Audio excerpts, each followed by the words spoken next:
My name is Laura Burgess, and on behalf of CLU, I want to welcome our students, our faculty, our alumni, family, and friends.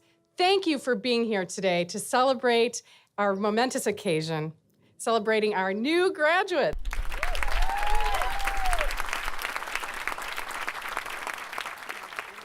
This is a very special graduation for two reasons.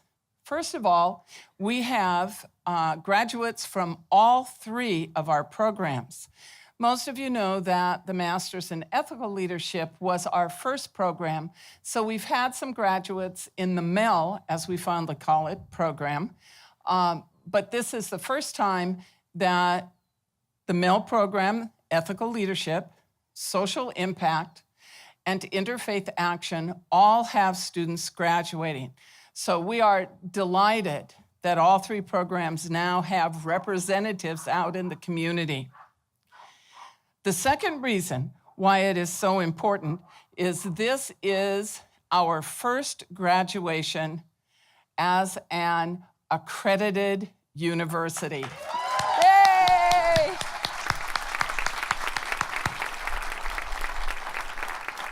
This is a really big deal. Okay. As of February 19th, WASC granted us initial accreditation. That is accreditation for 6 years. And the same week, we got eligibility for Title IV funding, or as most of us know it, financial aid. So those two things are very important to the growth and sustainability of CLU. I'd like to conclude my remarks with some comments about why it is so important that Claremont Lincoln thrives. The world, the nation, is getting smaller.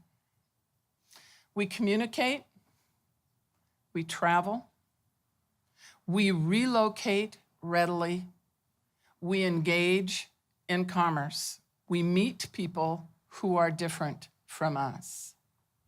Different in religion, different in socioeconomic status, people from different races, different cultures, different ideologies, approaches to the world. And that is becoming more frequent. For many of us, that is indeed interesting. But for some people, it is uncomfortable. It is challenging. And unfortunately, it often leads to discrimination, inequities, and sometimes in violence. Yet the fact remains, the nation continues to get smaller. We sometimes protect ourselves with barriers. We live in communities with gates and key cards to keep people out. We collect people into groups so that we don't have to deal with them individually. We collect circles of friends who look just like us and have the same ideas that we have. But that is dangerous, even if it is comfortable. We want to recognize and embrace the changes that are coming in our communities, to be active towards them, to be responsive to them. To thrive as a society, we must find a way to value, leverage, and indeed enjoy our differences, to see them as enrichments to our lives, not problems. We must learn to engage with others in ways that lead to creative social change and peace. This is the focus of CLU. We are teaching the skills to build Society 4.0, a place that moves away from self-interest to common good, a place that moves away from rigid fundamentalism, where my point of view is right, and if you disagree with me, by definition, you are wrong. A place that acknowledges that we face serious, complex problems for which there are many right answers, but that we need to work together, to think together, to uncover answers and to do something about it. We need to take action based on the golden rule. So this is the mission of CLU, to teach people the skills and knowledge to respect differences and to collaborate to improve and bring peace to our communities. Indeed, to make the world a better place. So you, our graduates, leave CLU with the capability to bridge differences, build community, and find common ground. You are the change makers. You can make the world a better place. I wish you great success because the world needs you. Thank you. I'll share a little bit about myself and through sort of a little bit of a story. I was born in Los Angeles, California, and Spanish was my first language. I entered the elementary school not knowing any English, and because of that, I had to take ESL for the first couple of years. I guess that you can say my experience as a non-traditional student began then. From that point, I always felt like I was a step behind of the quote-unquote normal student, right? I remember in the 3rd grade, I had a teacher's assistant that would normally speak to us in Spanish and help us with translation. At some point, she suddenly stopped and only spoke to us in English. I remember that me and a couple students would like beg her for help in Spanish because we couldn't understand the words. And I remember she quietly told me, "No puedo." And she was almost crying. And my mom later found out that the school told all the teachers that they could no longer speak to students in Spanish. I remember that was the first time I felt that something wasn't right, that there was something that was unjust about that. So my capstone project focused on understanding the non-traditional students in a deeper way, and to understanding how we as youth development agencies and education institutions can better support these type of individuals. The non-traditional student is unique in that he or she faces particular struggles of socioeconomics, enrollment patterns, and educational pathways. In many ways, when I was going through my capstone project, I was learning about myself. Through this process, I've learned that the non-traditional student today outnumbers the traditional student. So it begs the question, are we really the non-traditional student?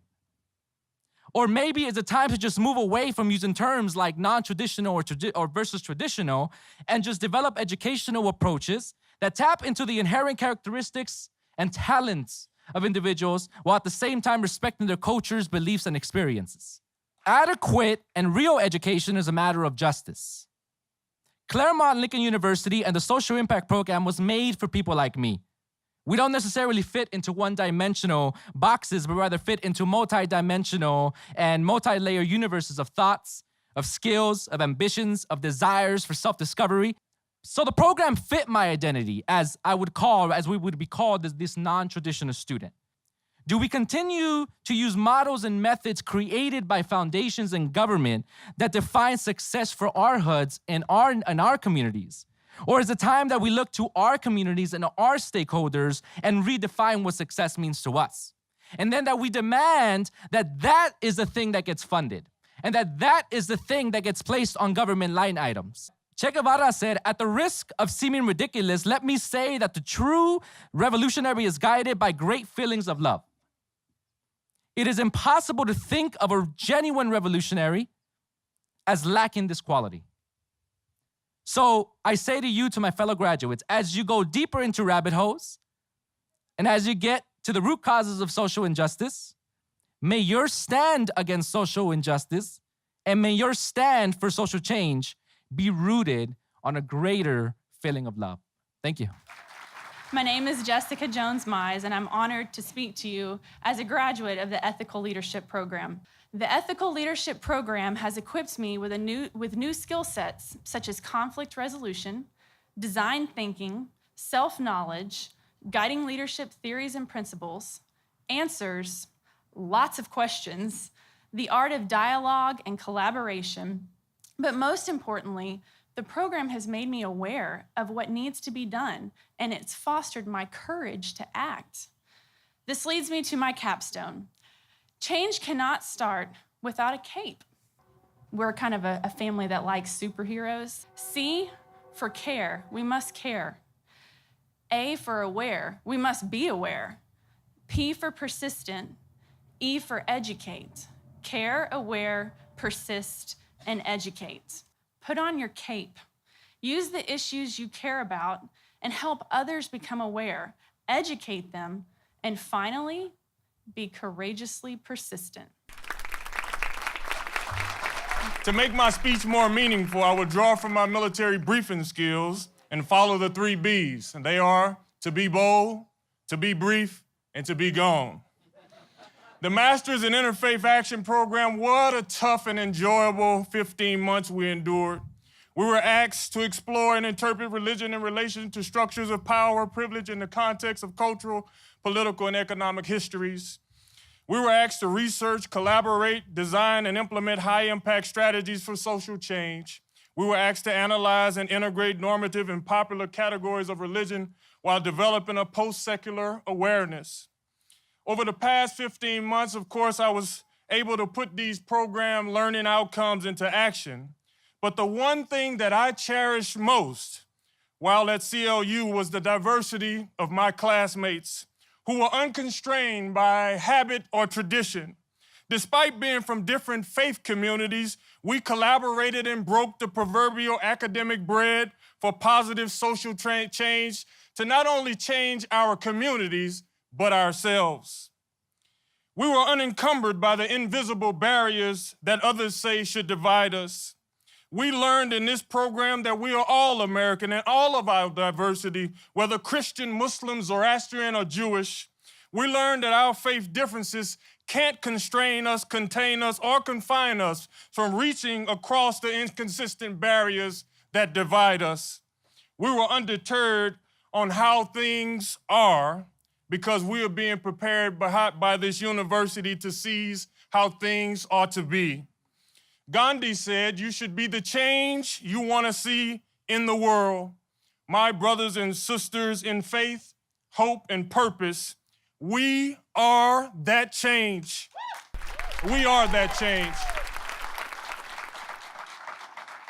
Class of 2016, I leave you as I came to you with the 3 B's. Be bold in your beliefs that give you purpose. Be brief in your judgment of others, and tell the barriers of the world to be gone. Thank you.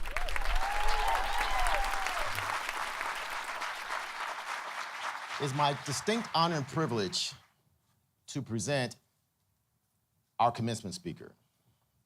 Please join me in welcoming to the podium the Claremont Lincoln University 2016 commencement speaker, Ms. Dominic DePrima. Thank you for welcoming me. Thank you for inviting me. I'm so very honored to be a part of this day. We are making history today. I'm glad to be here, and I just was asked to say a little bit about my background and my activism, hopefully by way of inspiring you rather than making us look back. It's what we call Sankofa, looking back to move forward. My mother is Italian-American. My father is African-American.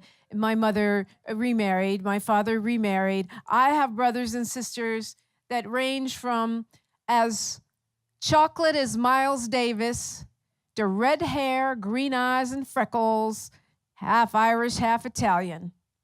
And we are truly brothers and sisters.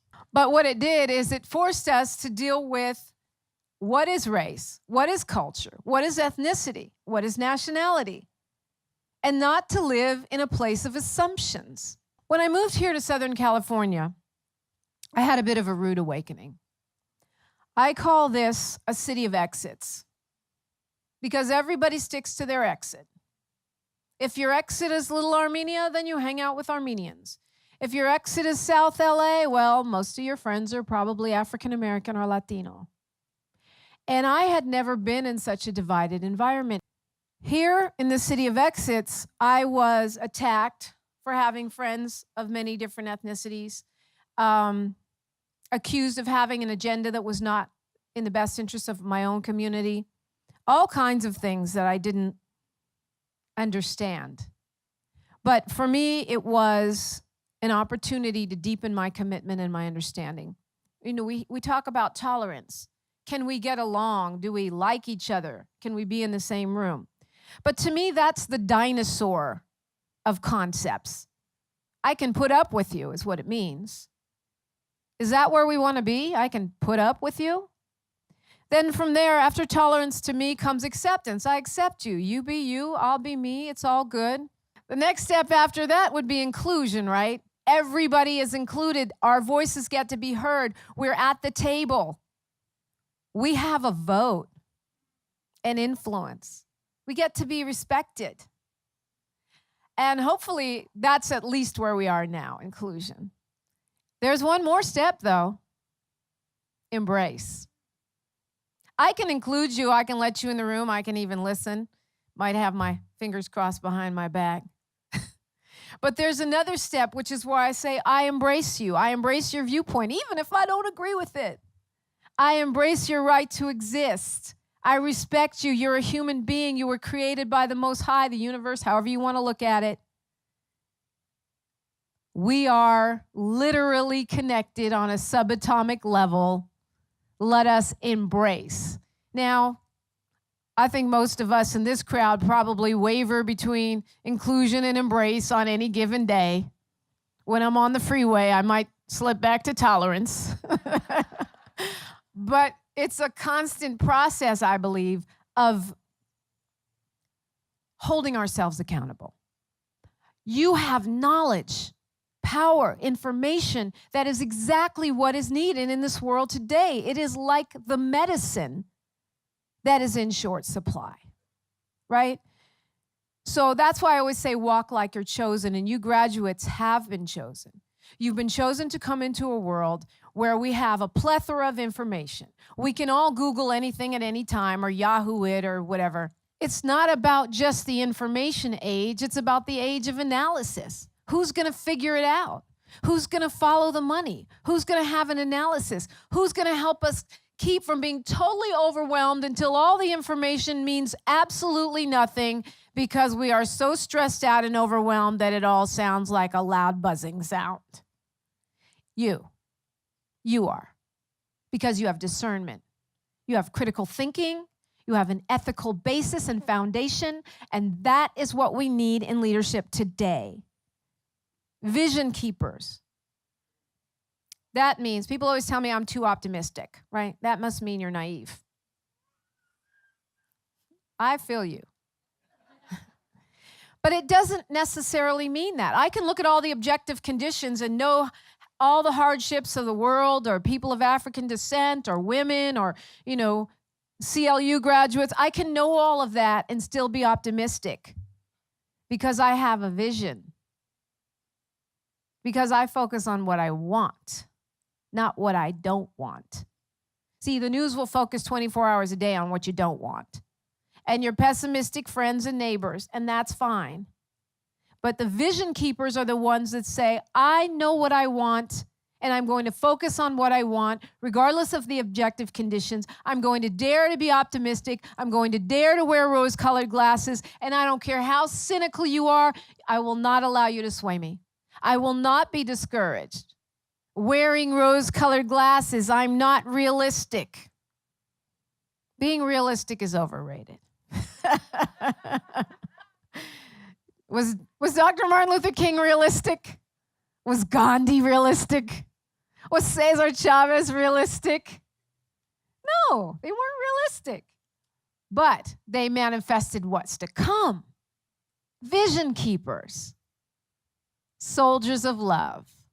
And so you are needed. You have the science of change. You have the skills that you've gotten at CLU, not just to talk the talk, but to walk the walk. We need one of you guys in every meeting to be on the constructive side of change. Change is a given. It's going to happen. Will we benefit from it, or will we be dinosaurs? Will we build, or will we destroy? Because in my America, in my planet, I see room for everybody. I see enough to go around. I see plenty of room for all of our visions, our community-based organizations, our causes, our creative thoughts to thrive. And I see everybody under one roof, not as a monolith, but as resources for one another. I want to remind you to take care of yourself, though. I want to remind you to create a circle of support. It could be a rainbow circle, doesn't have to be a monolithic circle, but get yourself a circle, because so many of the activists that I know, the change makers, the vision keepers, don't take care of themselves. They run themselves into the ground doing for everyone else. You can't give from an empty cup. Be open to more good than you ever imagined possible. And please be stubborn. Be stubborn in your vision. Be stubborn in your optimism. Insist on your truth, understanding it's a journey and not a destination. There is no made it. There is no there, right? We're always striving, we're always growing, we're always changing. But we have to do it from a place of focusing on what we want, not what we don't want. Walk like you're chosen. You are chosen. You are chosen. You can see things that no one else can see. You can hear things that no one else can hear. You can understand things that no one else can understand. And you are uniquely equipped, thank you, CLU, with the gifts and the skills that are needed to help lead others out of polarization, out of despair, out of disaster, out of hate, out of dead ends, and into your vision, our world of inclusion, of love, of progress. We can do it. We will do it. We are doing it. Please, if you would, with me say, I can and I will. I can and I Just one more time, louder. I can and I will. I can and I will. I know that you will. I believe that you will. And I thank you so much. Thank you, CLU graduates. Thank you, CLU. Thank you.